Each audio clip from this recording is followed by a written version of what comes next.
What's up, party people? It's Keys Dan with RadioWhat.com, DJLittleRock.com, coming to you live in a living color from the Radio What studios. And this is my podcast, What Makes You Famous. It's an extension of the RadioWhat.com internet radio station that I've been running for quite some time. And if you need DJ services, where do I always send you? DJLittleRock.com. One more time, DJLittleRock.com. Check availability and get a free price quote, and maybe you can have me at your next event. You know I like to party with the people. The people need to be entertained. Let me entertain you. Are you not entertained? Make your next thing a big one. Speaking of entertainment, today on the program, Amanda Page Cornett. Who's Amanda Page Cornett? Why don't you know by now? You need to know. Well, you're going to know more in the next few minutes, so stick around. This week's shows, I have one public show as we break out of quarantine, and that's on Friday night at the Friday Night Dance Party Karaoke Jam at the RAB in Conway, Arkansas. R-A-B. Look it up. Look it up on your Facebook. Find out where the RAB is. Video dance party, karaoke jam. They got a full bar, kitchen's open. Hey, but isn't Faulkner County a dry county? Yeah, we're a dry county. We got the alcoholics to prove it. They have pool tables, 10 diamond-style pool tables. I'm not exactly sure what that is, but it's very impressive. In fact, they have a pool tournament on Friday nights. So if you want to try to make some money while you're waiting to sing on stage next to little old me, you can try so at the RAB in Conway, Arkansas. It's fun. It's a lot of fun. Friday nights, video dance party, karaoke jam. Now, I use the word dance loosely because we're not allowed to dance on the dance floor, and at least until we get all this herd immunity that the scientists are talking about. You know, wear the mask on the way in, use lots of hand sanitizer while you're sitting down having your drinky drinks. Hey, you can take the mask down. There you go. All right, and that's from 7:30 until 10:30 on the karaoke part. I think everybody has to be out the door by 11 o'clock because, as you all know, COVID only comes out after 11 o'clock. Is it science? I don't know. Is it political? I don't know. All right, that's enough intro. Let's get into it with Amanda Page Cornett. Now, I did get Amanda Page Cornett on the Skype, and we had a few blips and technical difficulties. I think I've cut most of those out, so you won't have to deal with too much of that. But if you're listening to the audio version of this, I encourage you to check out the video version of this on my YouTube channel, youtube.com/user/Keys Dan, or just look up Keys Dan on YouTube. You're going to find 3 YouTube pages. It's the one with the Radio What logo right next to my name. All right, let's get into it with Amanda Page Cornett. Skyping Amanda Page Cornett now.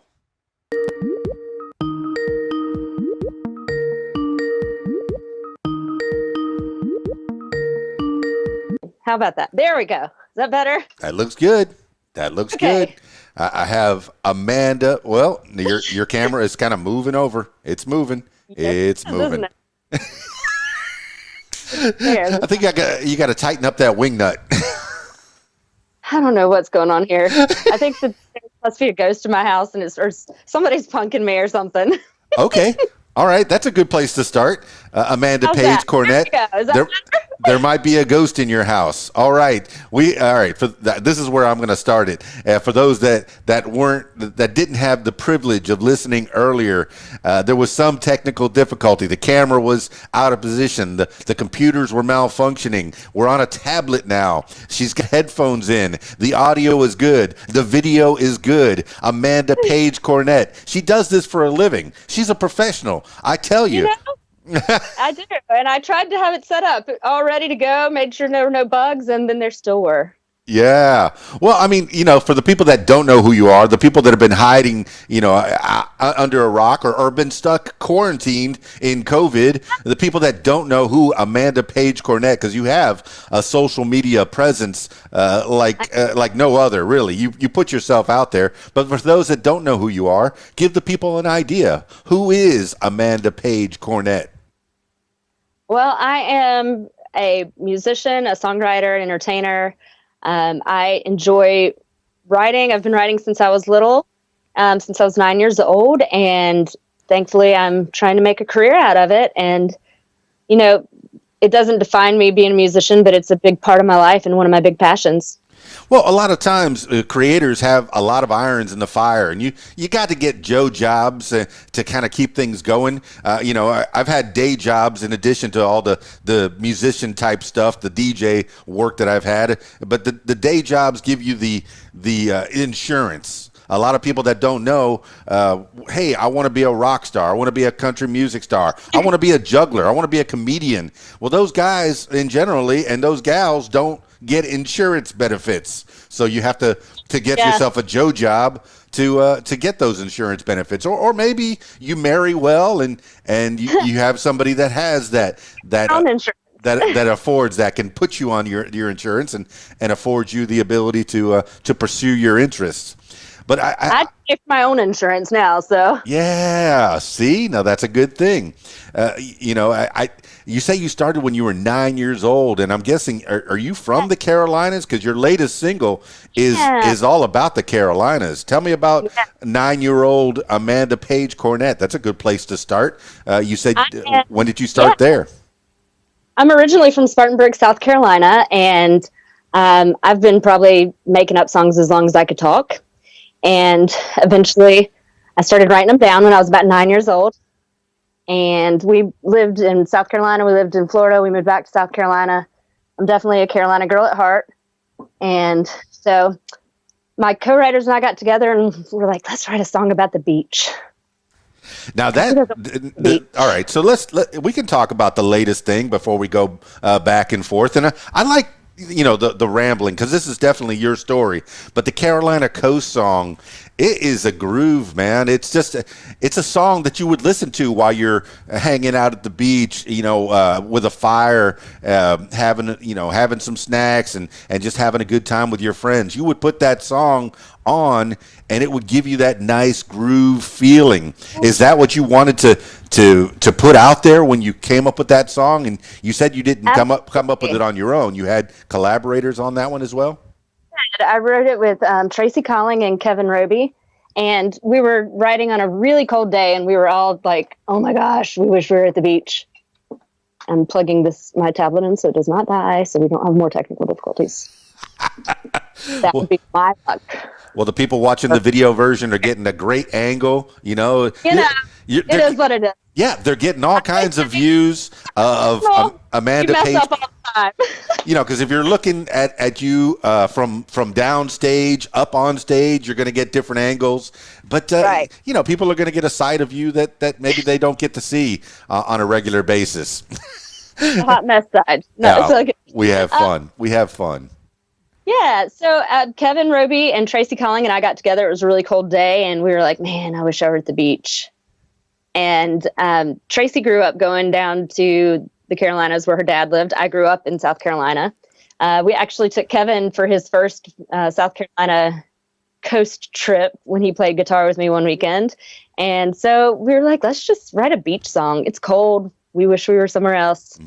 So let's just go there, and hopefully we can take other people there with us. Yeah, my stepdad, he's from South Carolina, Larry. He's since passed, but he's from Greenville. And I remember there was mountains when I went there, and there was one mountain. My mom was really into taking pictures with her Minolta camera, and I remember going to this waterfall, and it had this slab that you can kind of walk out halfway to the waterfall, and you could see the top part. And there were little fish over there, and then you can look down the waterfall in in Greenville, Carolina. And I was very young, so this is the only memory that I actually have of the Carolinas. Do you have any kind of an idea of where I might have been? I think you might have been at Flat Rock, if I'm thinking correctly, because I'm from Spartanburg, which is right next to. Spartanburg and Greenville are right next to each other, kind of Greenville, Spartanburg Airport, stuff like that. And if I'm thinking correct, I think it's Flat Rock that is right off Highway 11 in North Greenville.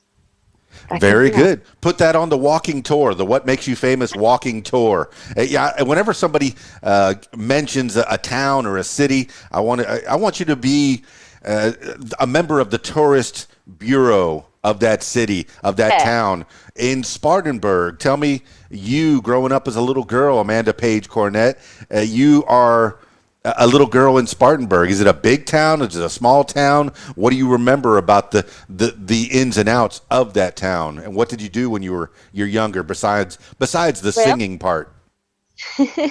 well, Sparkle City, as it's known to those who are from there. Um, I grew up there. It was a great place. It's like a mid-sized city. It's getting bigger. Greenville's a little bit bigger too, but there are a lot of great musicians that have come out of it. They call it Hub City. There's a whole book that Peter Cooper, who's a news writer here and songwriter here in Nashville, wrote a book about it called the Hub City Writers, I believe, and all about the musicians that have come out of Spartanburg. I think that somebody ranked us second largest mid-sized city producer of musicians next to Lubbock, Texas. Isn't that something? Well, did you happen to grow up with or know anybody that came out of there that's also singing and songwriting and in similar fashion to you? I did. I actually, my first guitar teacher had a top 10 hit when he was 15 called Black Slacks. It was Joe Bennett and the Sparkle Tones. And it was a rockabilly tune. Simon and Garfunkel had just broken into the top 10, I think, or top 50. And Joe and his group broke into the top 10. And he was my first guitar teacher and really gave me probably the best songwriting advice anybody could have ever given me. So, which was? He said, he asked when I wrote songs, and I said, whenever they come to me, and he said, we lost our record deal because we could only write when they came to us. If you really want to be a writer and songwriter, you need to make it a skill, not just a talent. So he gave me a title and said, try writing to this title. And I came back the next week and he said, oh, that might have been a little hard. And I said, here you go. Handed him the song. And that was invaluable. Making songwriting a skill was invaluable advice. So you are giving people gems, Amanda Page Cornett. I've talked to authors, and there's a book or a saying for writers: a writer writes always. So if you're always writing, do you give yourself a certain time? People think, oh, I want to be a music star, and then they sit on their butt and they don't do anything.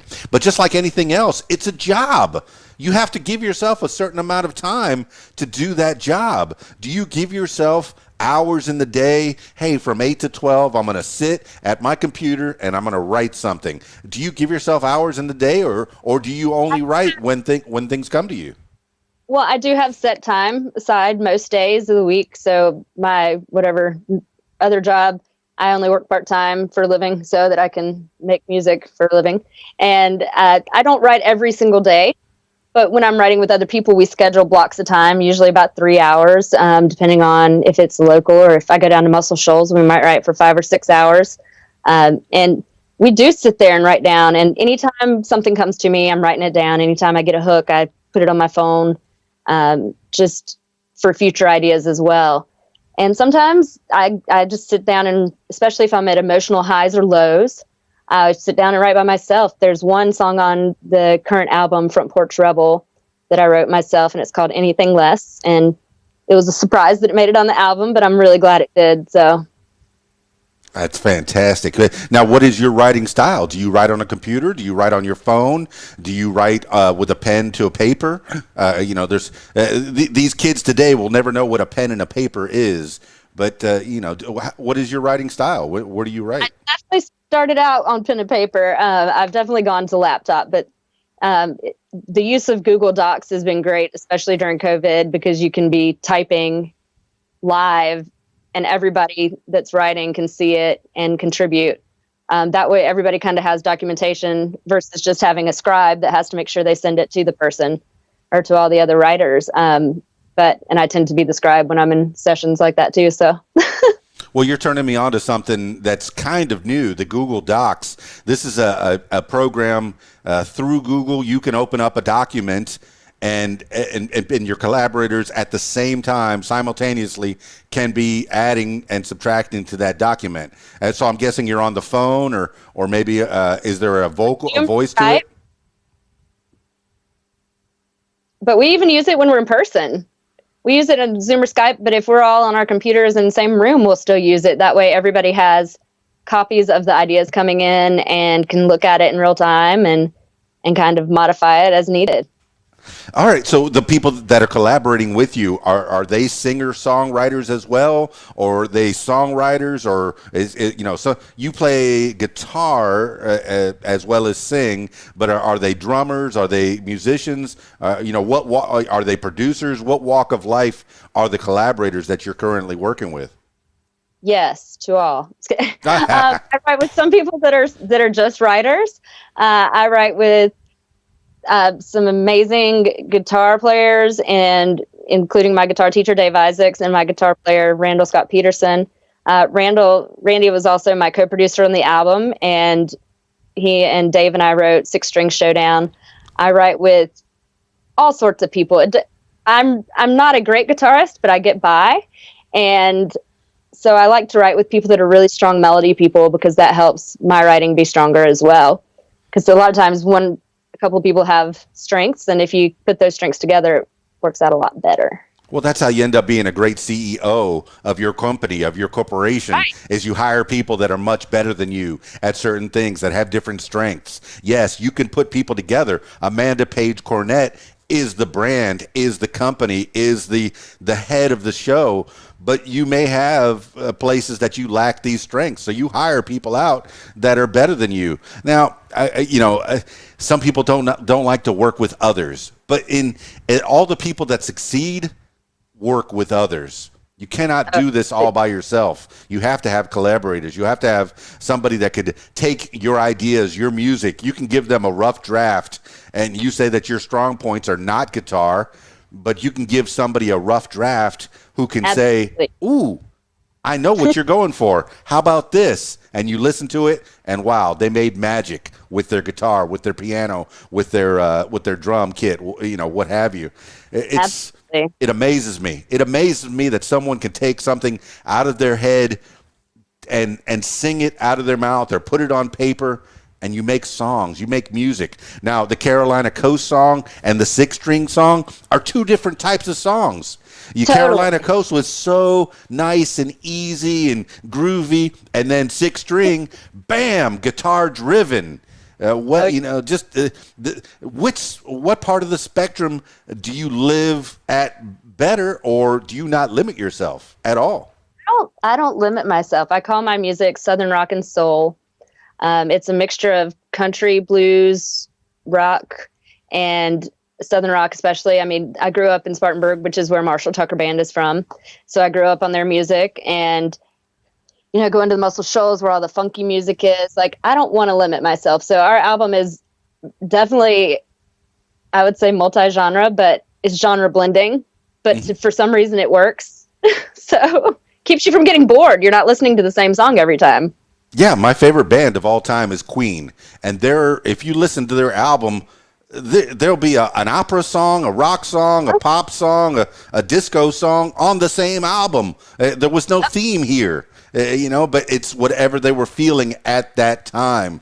And as soon as they come up with 12, 15 songs, bam, there's an album, and it doesn't matter that those songs don't quote unquote match with each other.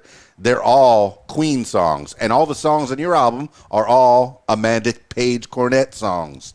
Now, is that the name of your band? Because I know you have pictures of you with a band. Do you have a band that you play with often?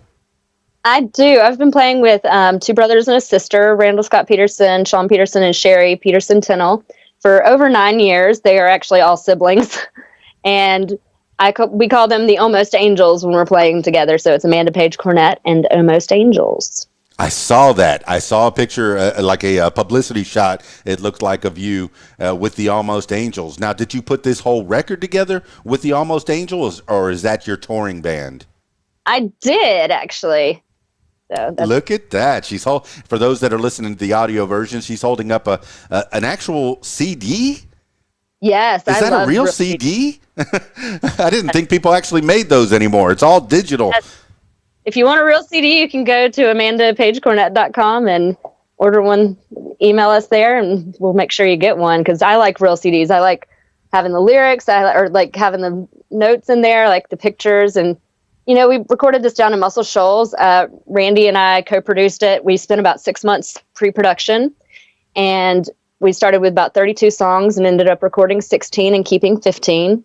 And once we figured out the arrangements, then we brought in the other two band members and had a few rehearsals before we went down to Muscle Shoals area to record. And so the four of us are on, well, they're playing instruments. I'm not playing instruments on it, but the four of us rehearsed a lot before we went down. So all we had to do was add auxiliary instruments. We added Spooner Oldham on most of it. Mark Narmore played on a good bit of stuff. We had amazing mandolin player and steel guitar players, but the core band did play on the whole album. And you didn't play a lick, not even one little guitar twang, nothing. I think that I might have played the cymbals on some, or I can't even think what it's called. Tambourine? Right now. Chimes of some sort. Well, that makes a difference, doesn't it? With the musicianship and how it's built on the record album. Amanda Page Cornett vocals and what was on there on the liner notes. Well, I was one of the main writers, so that's the big thing is like I'm a co-writer on all the songs. I respect other musicians way more than I respect myself as a guitar player. I would rather have them playing on it. And we recorded everything live, except the overdub stuff, which means that I have to be in the vocal booth. So it was really cool because a lot of times people now, they'll do one part at a time, here.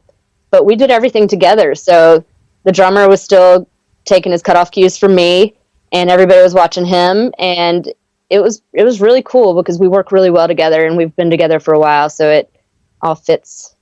Well, that's fascinating to me. I know that with the equipment that's sitting here in front of me, I can record a decent demo for someone in this room that I'm sitting in. And, well, this is a new office, so I need to put padding up on the walls because, people may not notice that there's an echo, but for me, there's an echo. So, yeah, I need to pad the walls before I have anybody actually play anything or sing anything in this room. But it's a brand new room. But it fascinates me, someone who can take a mixing board with 48, 50, 100 different tracks on it and kind of, adjust accordingly. Someone with a discerning ear. Now, I don't know how that would work with 4 people or 5 people in the same room. Are you all blocked off by plexiglass or are you all in one room like the good old days back at Sun Records or what have you? Well, we were actually at Nut House Records, Nut House Recording Studio in Sheffield, Alabama, and the way they have it set up is the drums are out in the open, and they have them mic'd, and then the guitar setup and amps and their plugins are a little farther away, and I think the bass, I think all 3 of them were kind of in the same room, but in separate sections. I was in the vocal booth, so I had a couple doors between me, but I could still see them, so it was glass, so we could still see each other. And there was a acoustic guitar and piano room behind me that also I had glass too, so I could see in there as well. So we could all still communicate with each other visually as well, which was really, really great. But it made it, to me, more natural than just throwing down one instrument at a time. And then we brought in these amazing musicians to play, even like Charles Rose on horns. He wrote the horn section for Morphine and for our Etta James style song, Can't Believe My Luck. And it was fascinating to me. It was a dream come true seeing the fruits of my labor come together and actually come together as a full album. No, it's fascinating to me. I got to give it up to the engineers that put these things together, that put the walls in the right place, that put the glass so you could still have interaction with your members, but the sound will not bleed from one to another. Yeah, I need some more bass guitar on this one. I need less of the 6 string. I need, that drum is just a little bit hot. Let me pull that down a little bit. The kick drum, everything has to be set right. And each one of those tracks has a different instrument on it, and then the vocals are on a totally different track, or maybe the high part or the low part. And it fascinates me. It fascinates me that you could have all these different tracks and then have one discerning ear that's moving it up and down and that says, hey, this is what you just did, and plays it back for you. And then you go, wow, That was magic. You did that. It came out of my head or our heads, and it's now a thing that we could put in the universe. How does that make you feel? It's pretty awesome. Randy has a recording engineer background, so as my co-producer, that was very helpful. But he definitely tried to make sure he had his producer hat on, not his engineering one. But he and Cody Simmons, the recording engineer, could sit there and say, "Oh, did you hear that extra hit on the top hat? Can we go back and fix that? Did you?" And I'm sitting there thinking, how in the world are they hearing 20 different parts separately enough to say, "Hey, did you hear that extra hit on the cymbal or hit on the hi-hat?" Or it was fascinating to me. And my ears got better by being in the studio and hearing them critique it. It was really amazing. And the crazy thing is, apparently sometimes the artists aren't even in there for the making of the music, which I thought was insane. I wanted to be there for every single part of it. Absolutely, man. And I know that with computers nowadays, you can use Pro Tools or Adobe Audition, and you could fix those parts. Okay, there was an extra hi-hat, deleted. Click, click, deleted. Or I have to add this hi-hat over there, and it's not completely live. But were you there when he was actually mixing it down and listening and watching? You could see the waves on the whatever he's using, Pro Tools or what have you. Was it all recorded live, or did he have to move pieces from here to there? There's always something you have to clean up a little bit. And like I said, we did overdubs. So the first 2 days we tracked the main tracks. That way Sherry and Sean could head back to Nashville after the first 2 days. So we tracked 16 songs in 2 days, which was insane. And Randy was like, "I don't think we can do it." And I was like, "Yeah, we can. Yeah, we can." So thankfully we did. But, and then some of the stuff we had to send off to people that were going to be doing some of the other music. Like we had to send off the basic tracks to the horn, right? The guy who was writing the parts for the horns, so that he could get them done before he came into the studio. It was amazing being there for every part of it. And Cody, Jimmy Nutt owns the studio, and we decided to let him have a vacation for the week. So Cody was our recording engineer so that Jimmy could be our mixing engineer. We just decided it would be better to have a mixing engineer that didn't have to sit there and listen to all the recording stuff too. So we kind of could come in fresh and mix it from that point. But Cody, of course, did small mixes as we went. Well, it's fascinating to me that you also could get 3 or 4 people together for 2 days and record all this stuff, because life doesn't stop because you want to make a record, but you had to coordinate the lives of these people. That's one thing, being a musician. You want to be a touring musician, you got to give up things. You got to give up family life. You got to give up a Joe job, a steady paycheck. And you're talking about collaborations. It must have been so much better to have everybody in the same room. I've talked to people from all over the world on this podcast where you had the singer and the singer guitarist was in Australia, but his drummer is in Germany and his bassist is in Iran, and they send all their parts to Australia and they get put together. And I guess with the horn player, he had to write his part before he came into the studio. So it has to be so much better to be together. What's that? There were 3 horn players, so he wrote all 3 parts. It was incredible. I wish we could add horns on everything, but we couldn't afford that. But well, yeah, and then there's a cost to it as well. In the '60s, I guess there was bands that were called hired guns, and in the big studios there would be a group of musicians that would play on every song. Maybe the vocalist would come in and do the vocals, but it wasn't the actual band that you see on stage for the most part. Some of these songs were all played by the same band all the time. But you had the ability to have your band in that studio, your own personal band. It wasn't hired guns. It was a hired horn. There were hired horns. But absolutely. It was, and that's one reason we didn't record in Nashville. There's the best musicians you've ever heard in Nashville. But they do come in as studio musicians. They lay their part down and they leave, and it's perfect. I wanted a little more.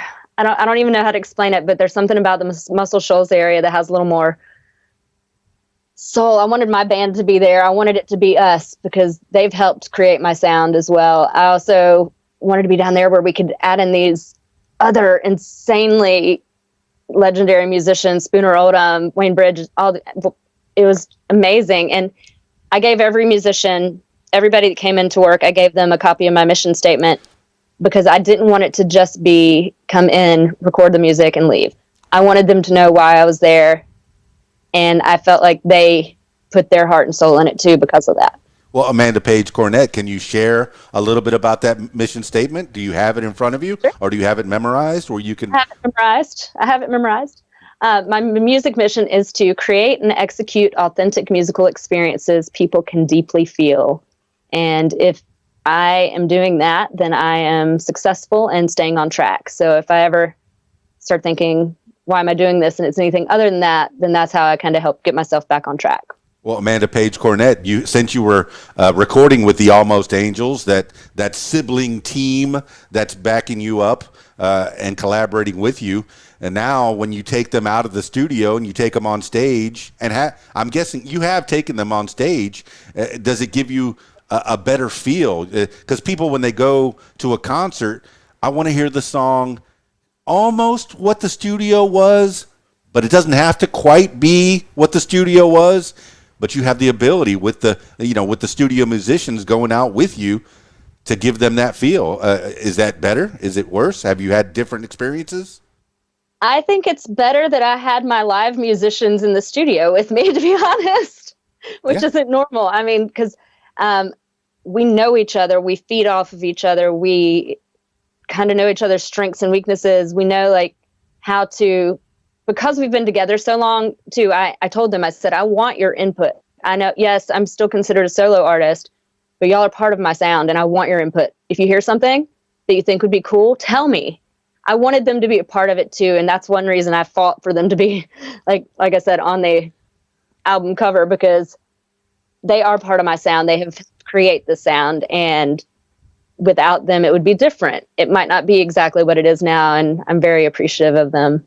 Well, that's the core of Amanda Page Cornett's band and sound. You know, going back to my favorite band, Queen, they had musicians that come in from time to time. Even the Beatles had, different people that had to come in and collaborate. And I think there's some that claim to be the fifth Beatle. I was the fifth Beatle.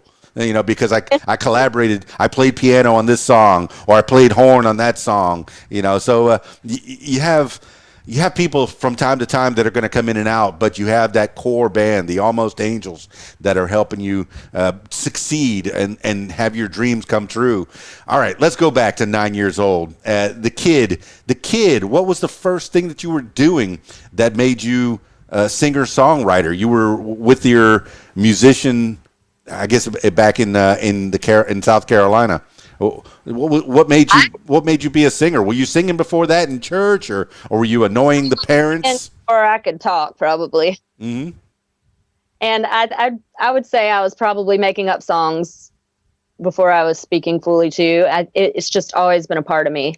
I don't know why at 9 I decided to start writing them down, but I did and started recording them. And it's really always been a part of me. I know some people, it's like they have a revelation and then they start, but music has always been a part of me, and I don't know how else to explain it. Yeah, but was there anybody in your family that would expose you to music? Mom and dad? What kind of records were they playing, before you started putting pen to paper or pencil to paper and writing things down? And maybe, I guess you had one of those cassette tape recorders and start hit the record and play at the same time so you can record. Was that your first recording instrument, or Absolutely, like double tape deck, Also, then I got little handheld recorders, but my mom was huge into Motown and stuff, so I think that's probably where a lot of my love of soul music comes from. And I might not have known I loved it back then, but I've grown to appreciate it so much. And then growing up in Spartanburg, there was Southern rock, and there was also beach music everywhere, which obviously there's the influence for Carolina Coast. The state dance of South Carolina is the shag, and it's a beach music thing. We went to beach music festivals, saw like Little Richard there, stuff like that when I was younger. My mom has always really loved music, but I'm the only one in the immediate family that actually plays an instrument or sings. I actually just found out a few years ago that my dad actually knows how to play guitar a little. He randomly picked it up, and I was like, "Since when do you know how to play guitar?" He's like, "I used to play a little." So your mom and dad are still around, and they're still inspiring you, I guess. Or are they? He's definitely still around, thankfully. Thankfully, they're back in South Carolina and living up the farm life and enjoying their retirement. So did you live on a farm at some point? I didn't really fully. Well, I guess I lived there for a little bit, but pretty much like in between school. Okay. They moved after I graduated high school, so they moved out to the country. But we had a couple of horses up there for a long time, and so they bought it when I was real young, and were able to build their dream. So your school life from 9 to 18, were you doing any musical talent shows, or were you a cheerleader, or were you the science geek? What was your school life like? Well, I like to say I'm blessed and cursed with well-roundedness. So I love science and athletics as well. I was a student athletic trainer. I was in concert chorus. I was in musical theater. My senior year, I actually quit chorus to be the singer for jazz band, which was really cool. And I did not know what I was getting myself into, but I definitely believe it has made me a stronger singer. And like I said, I did musical theater. I was Rosie in Bye Bye Birdie my junior year of high school. And I guess we had a pageant. We didn't really have a talent show, but the only reason I was in it for 2 years was for the talent portion, because we didn't have a talent show. So I was always involved in stuff. When I was real young, like in Florida, I was part of Sunshine Generation, which was a singing, dancing, performing group. I've always been a part of something. First church band, I guess, was in youth group in high school, I guess. And it's just always been a part of me. When I was in college, it was harder to keep up with my music just because of the schedule I had as an athletic training student. But I didn't want to major in music and lose passion for it. Well, what this is all leading me to believe is that you were learning how to work well with others. You were collaborating. You were in musical theater and learning how to work off of other people. And that's something that you have to do as a musician with a band. You're watching the guitarist and the drummer and the bassist for the changes. And I'm guessing is that the people in Almost Angels? Is that what they play? Those three instruments, or are they playing other instruments? Well, we have lead guitar. Randy's lead guitar, Sean drums, and Sherry is bass. And she also plays keys as well. But for us, she typically plays bass. Unless you watch our videos on YouTube, which there are a couple with just her and me, and she's on keys and I'm on guitar. So like to switch it up a little, confuse people. Well, okay, if she's playing bass and keys, does she have to sling the bass over her back when you're doing it live and start playing keys? Is this a dual thing? Because I remember watching Van Halen do the same thing, and Eddie Van Halen would throw his guitar around his back and start playing keys. It was kind of fun. Not yet, but that's a great challenge for her. We have rehearsal later. I might have to throw that out to her. Actually, typically with Almost Angels, she's playing bass. When we did like CD release party or when we have special shows, I try to bring in different people to either play drums or play the second guitar. Like Dave Isaacs will come out. He played on the album as well, on Six String Showdown and on what else did he play on? Carolina Coast. And so he came and played out at our release party. I had Tracy Calling, my co-writer on Carolina Coast, and Lyre come out, and she played keys for the whole CD release party. So we had a bigger band for that one, which was a lot of fun, but with the core people. Well, I saw that billing on your YouTube video. It said Six String Showdown featuring Dave Isaacs, and I didn't hear anybody else singing, so you featured him as a guitar player. Yes. He is known as the Nashville guitar guru, and he is hands down one of the best guitar teachers I think there is. He teaches every student differently, and thankfully we've become good friends and co-writers, and I still am learning a lot from him guitar, and hopefully we'll continue to learn more. And he's an amazing guitar player, and so is Randy. And Six String Showdown is such a guitar song. It's featuring both of them, really, but since Randy's already part of the band, it didn't make sense to put his name as featured as well. So. Well, it's good. It's good to give credit where credit is due. And I'm glad that you give shout outs to people that have helped you along the way, from the Nut House studio, being in Muscle Shoals, being in Nashville, even in Florida. All right, well, let's go back. Who was encouraging you, and what did your parents think of you doing all this musical theater stuff and bouncing from ambition to ambition? As I have a 15-year-old daughter too, and I give her all the tools in her tool belt that she can get. You want to make music on your computer? That's fine. You want to go do some dancing school? That's great. Oh, you want to take up running or horseback riding? Please go ahead, do it. All that. Put the tools in the toolbox and give them a well-rounded education. But you had some science and things that you were also interested in. The tools in the toolbox. What did your parents think of you bouncing around from thing to thing? Like I said, I feel like I'm blessed and cursed with well-roundedness. I think if I didn't have my passion for music, I probably would have done orthopedic surgery or something, because I think anatomy and the way the body works is fascinating.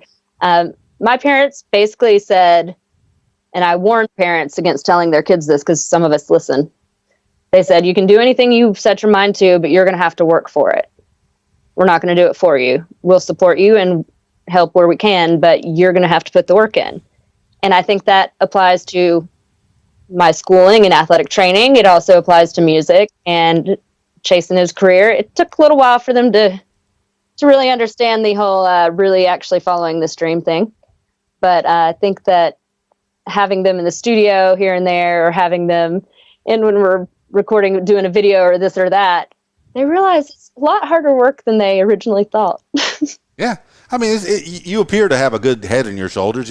You seem pretty level, and you have a good work ethic. Everything I've seen about you, you got out of South Carolina and you went to Florida. I'm a Florida boy myself. I'm born in Miami, raised in Fort Lauderdale and the Florida Keys, which is where Keys Dan came from. So I'm a South Florida boy. Okay. I like the beach. I miss the beach. I'm here in Central Arkansas now, and I thought that I was in the South when I was in Florida, in Miami, but I realized I was a Yankee in Miami. The Arkansas, that's the South. Now I'm learning what a Southern person is and the Southern feel is. But you went to Florida. You spent some time in Florida. I'm not a guy that usually likes to do a lot of research before these, because I like them. I like it to be raw. But there is a bio out there. You went to the University of Florida? Is that where you ended up settling? Go Gators. I went to the University of Florida for lunch. It was delicious. Hey, beautiful campus, isn't it? Yes. No, I went to Broward College in Miami. Okay. I went to college a lot of times. Nothing that you could really call a career. I went to broadcast school and psychology, and I was an EMT paramedic for a while, and learned some things. But what did you go to school for at the University of Florida?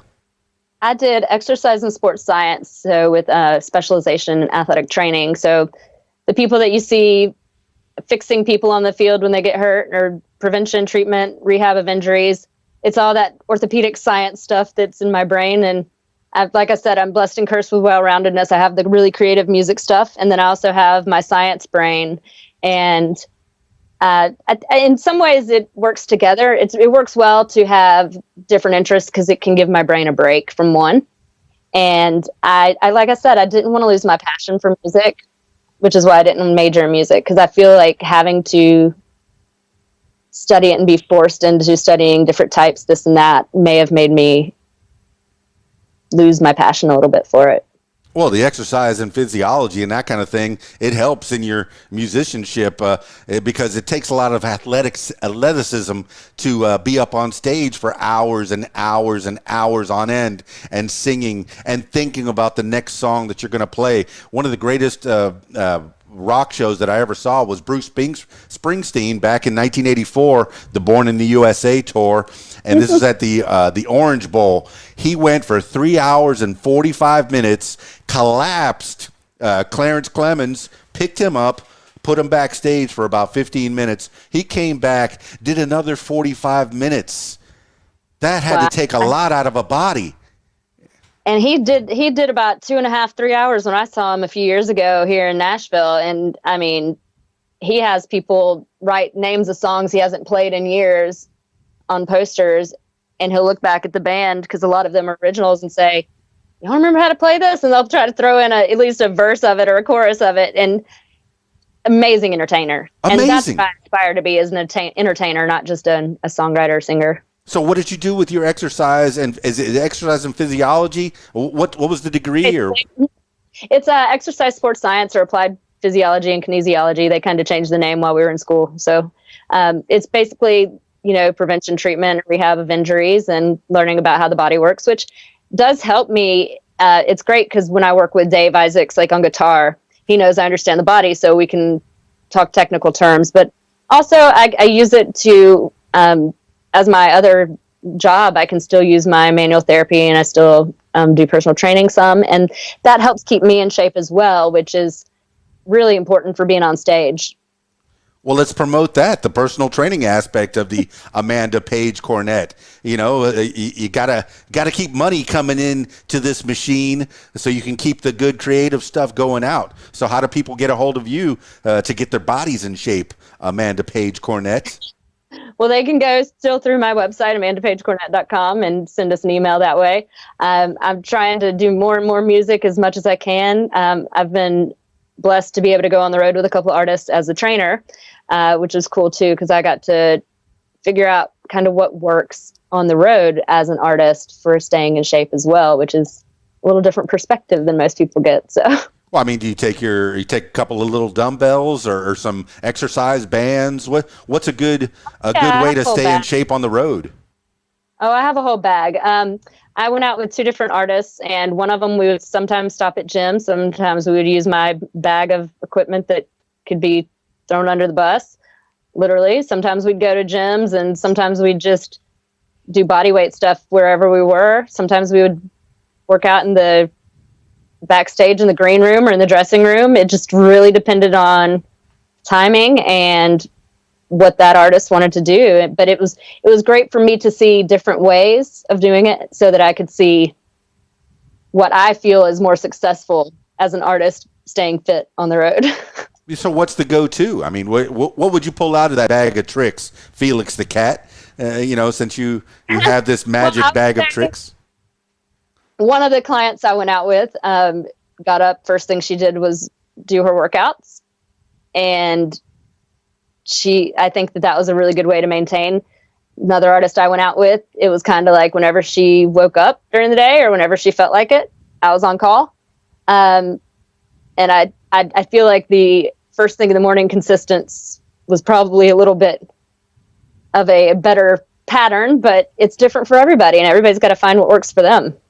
So there's nothing that you start with, maybe stretching, maybe yoga, maybe, what's your regiment when you're on the road and you want to stay in shape? What's the first thing that you do? I have found that I have to do more cardio than I used to, just as consistently. So I tend to do a lot of elliptical because I have bad knees, and that's better on my knees than other things. I would love to get an elliptigo. If Elliptigo or Street Strider want to sponsor me and send me one, that'd be amazing. One of the outdoor ellipticals. That's right. Say it out there. Put it out to the universe. Somebody sponsor Amanda Page Cornett. Not only a great musician, singer, but also exercise, physiology, and personal trainer, if you will. And then I do believe you have to do weights to keep your lean muscle mass and to keep your metabolism up higher. I think just depending on where you are in life, sometimes you have to do more cardio versus more weights, or vice versa, depending on hormone levels and all that not fun stuff. So, but it can be fun. I have a very addictive personality, and if I get addicted to something, thankfully it's never been drugs. It's never been anything that's been bad. But if I get into the gym, I go to the gym daily. Sadly, I haven't. And here I got this new office since I moved out to the country, and the internet is terrible out there. So I had to rent an office in town, and right next to this office, there is a treadmill no more than 6 feet away from me. Right there, on No the other excuse. side of that wall. No excuse at all. So while I'm uploading the video for this podcast, I will be on that treadmill right next door. Yeah. Yeah, and it's something that you can do to stay in shape, and you have to. That's how you live a long life, and being on the road or any job that you do, it's going to take something out of you, and really this might be selfish for me. I'm getting exercise tips from an expert. Yes, we're talking about your music. Please go to amandapagecornett.com. There, I said it. Now I want to learn more about what you have. This is a teaching program, a learning program, and I'm learning from you, Amanda Page Cornett. So what's your exercise regimen on a daily basis? Do you get up and stretch, or what do you do? I think stretching is very important.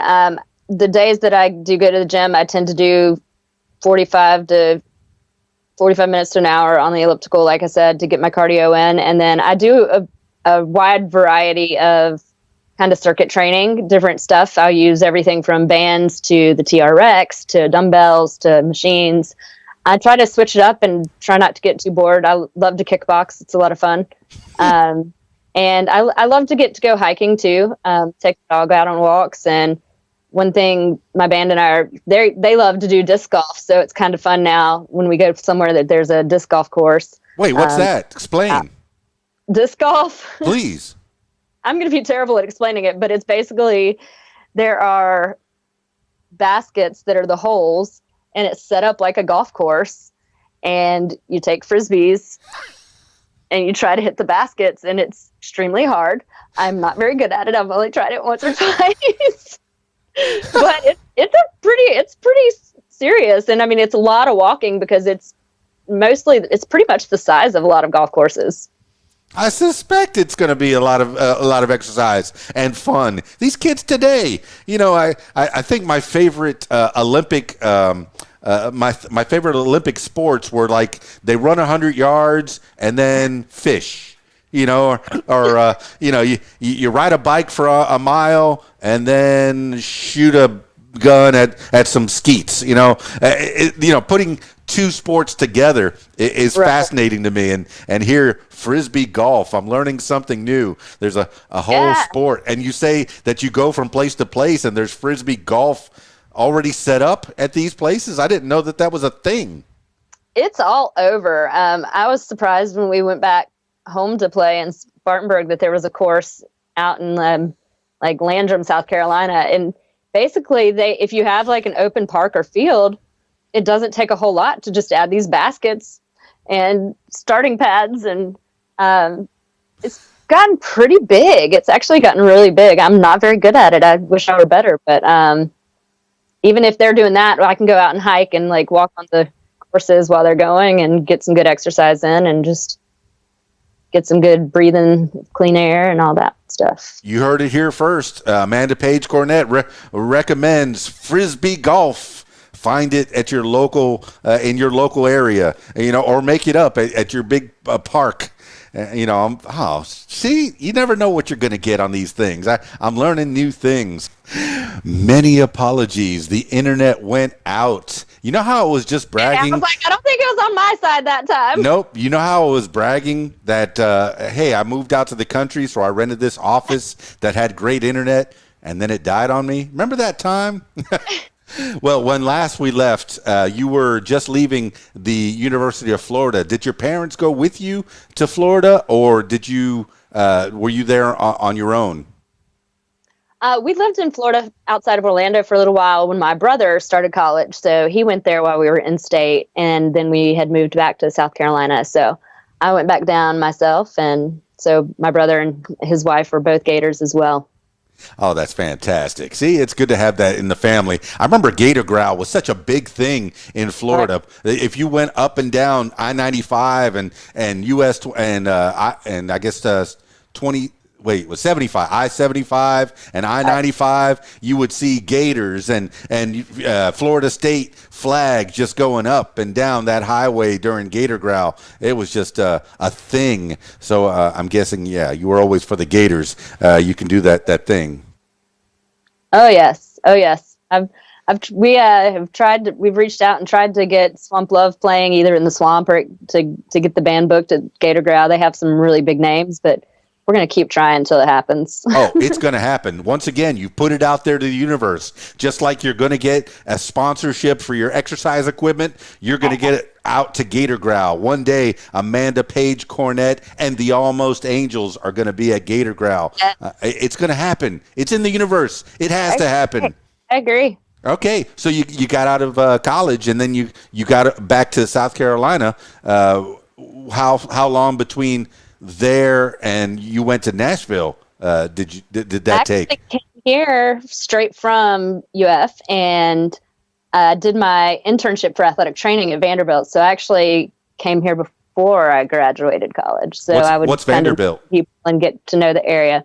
Vanderbilt University. What is that? It's a private university in the SEC that's I worked with different athletic programs my first year up here to finish my school. And so it's in Nashville, somewhere in Nashville. Okay, see, hey, I'm learning. I don't know geography. I've heard of Vanderbilt, and you say it was in the SEC. For those that don't know and don't keep up with sports, including me, the SEC is a conference that gets put into the pros more often than not. I think more people come out of the SEC college football and go into the pros than any other conference, right?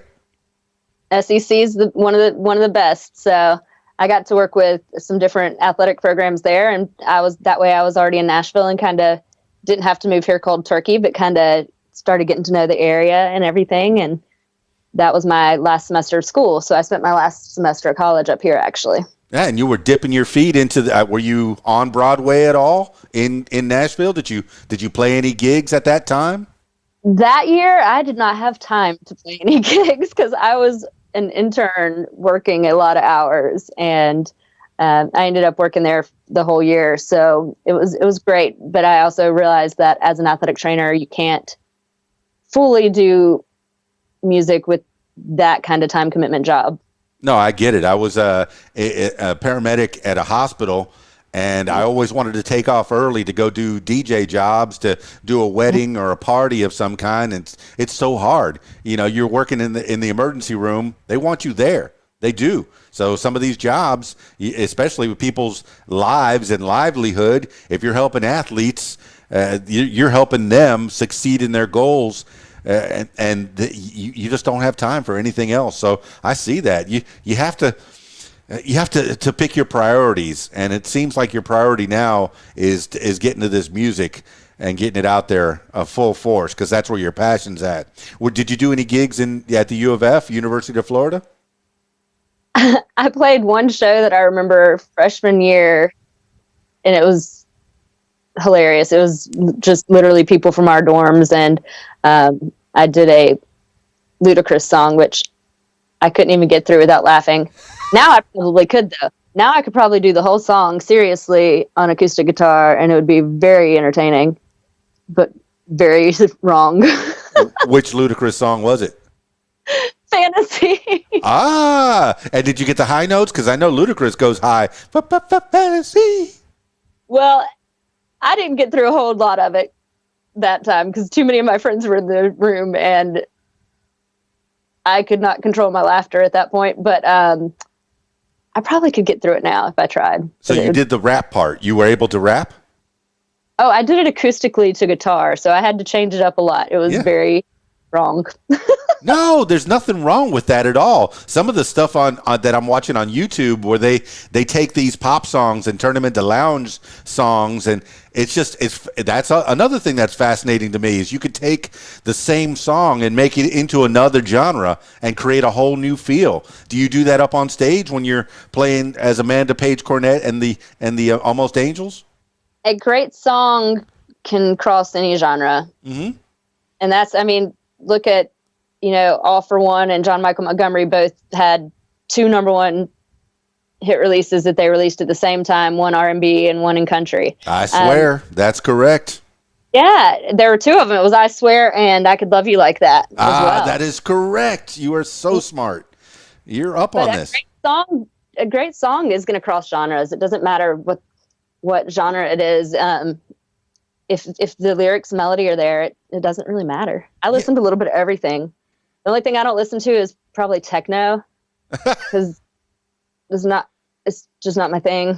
I'm waiting for an Amanda Page Cornett song at 140 beats per minute. Actually, disco, but not techno. Okay, I'm with it on both.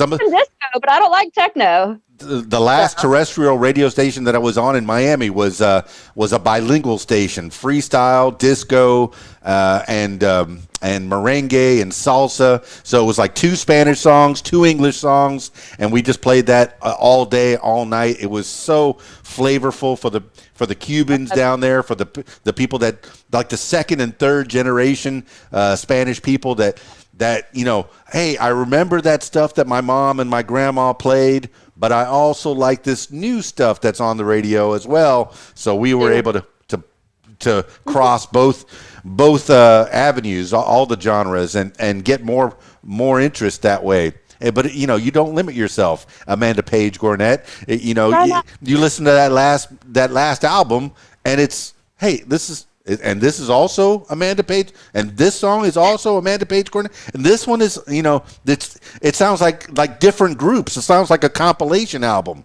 and here it's all you. It's all you. It's all you.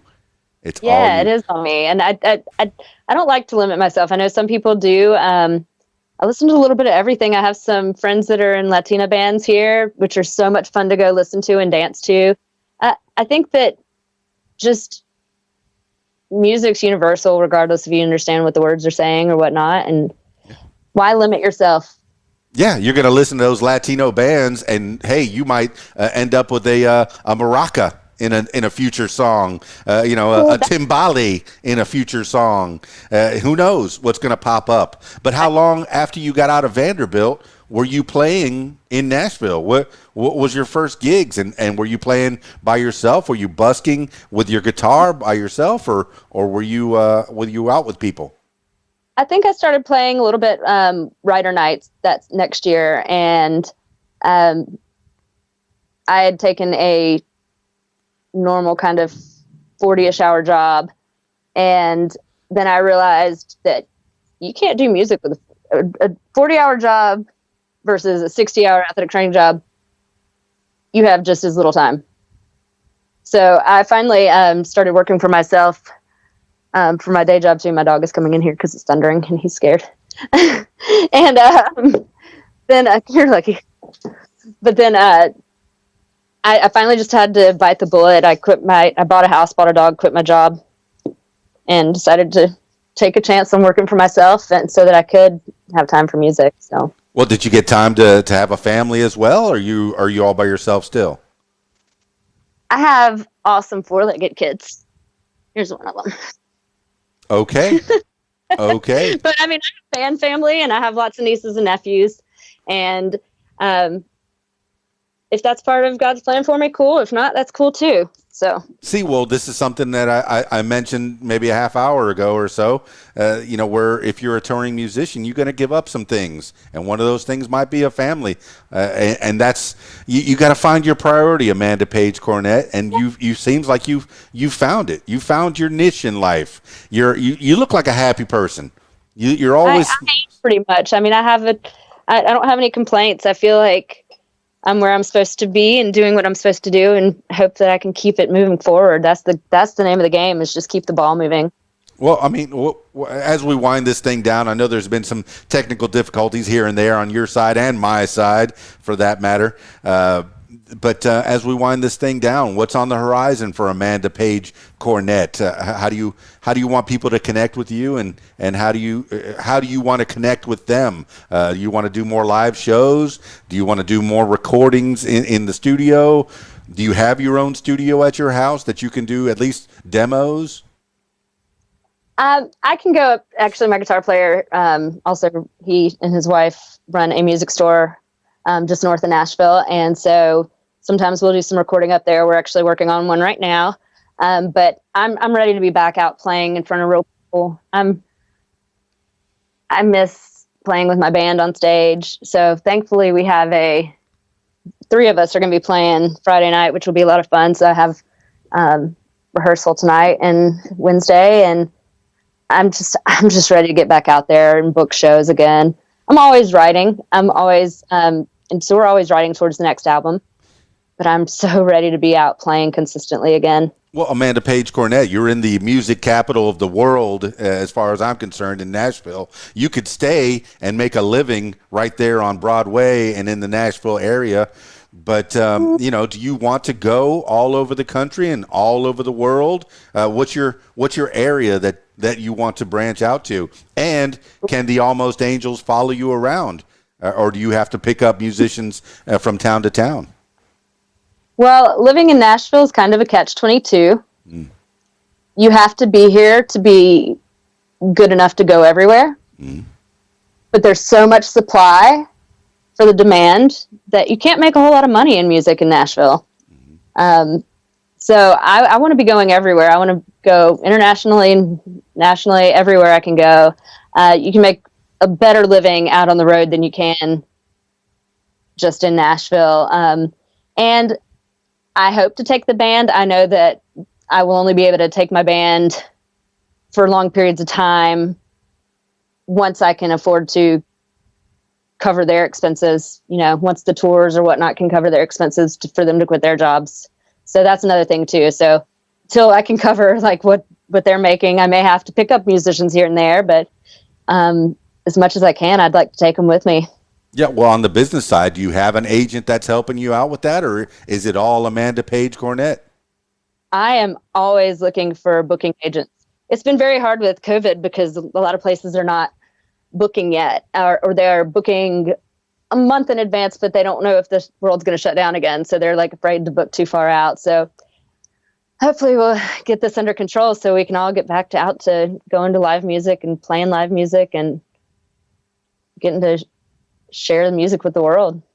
Well, I could see it in your eyes. I could see it on your face that you want to be out there entertaining the people. There's nothing like it. There's nothing like it. Whether it's 100 people, 1,000 people, 20,000 people sitting in front of you, you know, listening to your music, and you are giving them a feeling. There's nothing like it. There really isn't. And all I can do as a DJ is play other people's music. I'll play some Amanda Page Cornett this weekend, and they'll say, "Who is that?" And I'll say, "It's Amanda Page Cornett. Go look her up." Absolutely. Yeah. You know, Google her, because I'm sure she likes to be Googled. You can connect with me on Instagram, Amanda P. Cornett, on Twitter, Facebook, Amanda Page Cornett Music.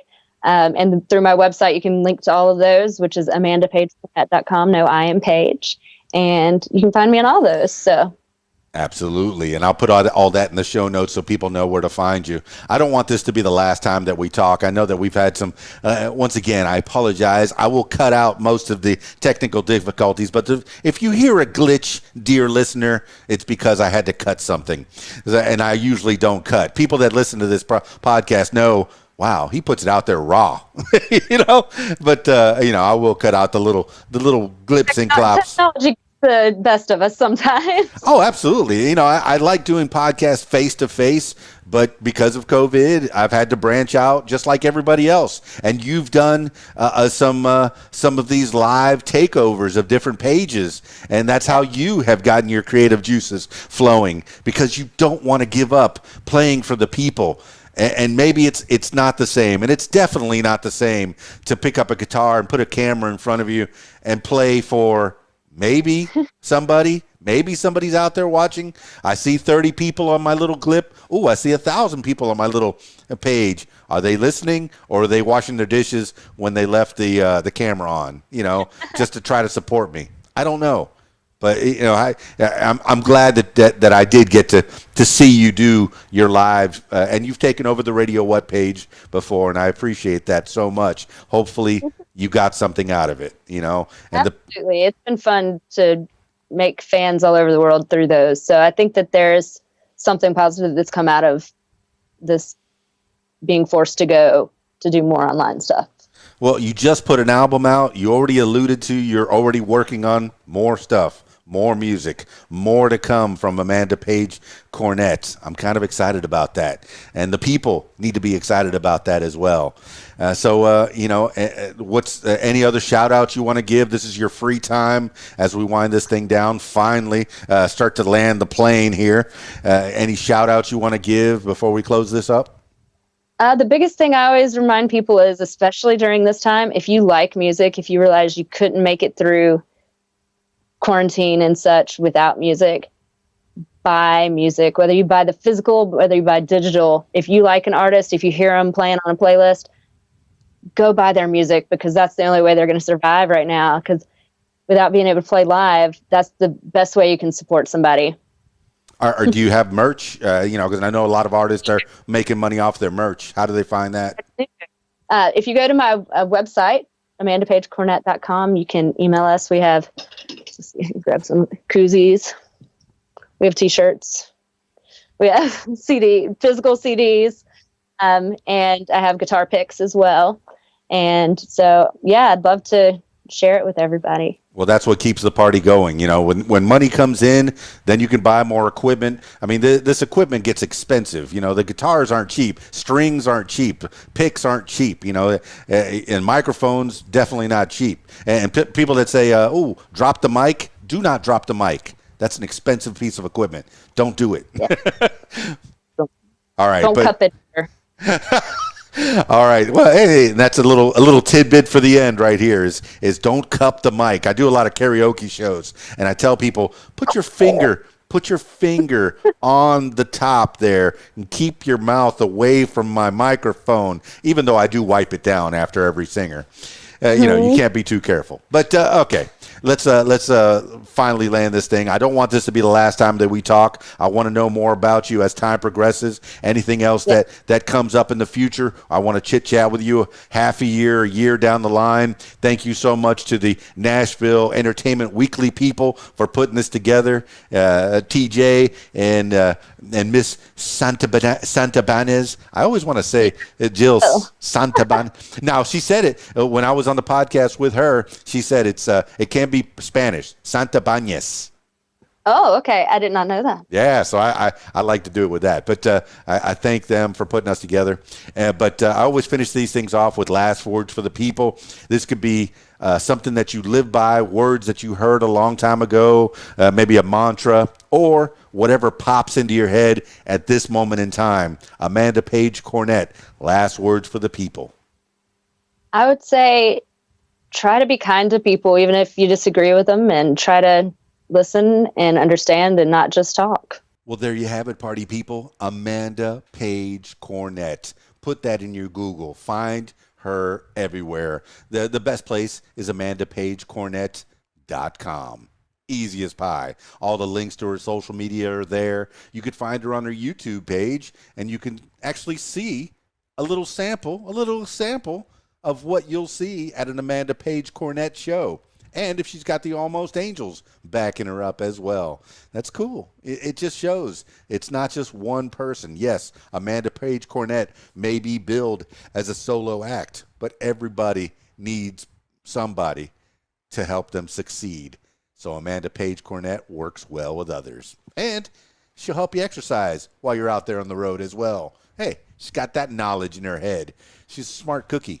Not just a musician, not just one thing. She is several things. Don't limit yourself. And even in your musicianship, and while she's singing songs, while she's writing songs, while she's collaborating with others, she's not just one thing. It's not just soul. It could be rockabilly. It could be, red dirt country or whatever style that pops into her head or her collaborators' heads at the time is what you're going to come up with. But it all is encompassed by Amanda Page Cornett music. I appreciate that. Thank you so much for coming on the program and teaching us a little bit more about what makes you tick and why you are the way you are and who you are. Yeah. Now, if I'm turning my attention to you, would like to tell your story, I encourage you to give me a call, 501-470-6386, or email info@radiowhat.com. radiowhat.com. That's it for this edition of the What Makes You Famous podcast. I'm Keys Dan, radiowhat.com, djlittlerock.com. Peace. I'm out of here.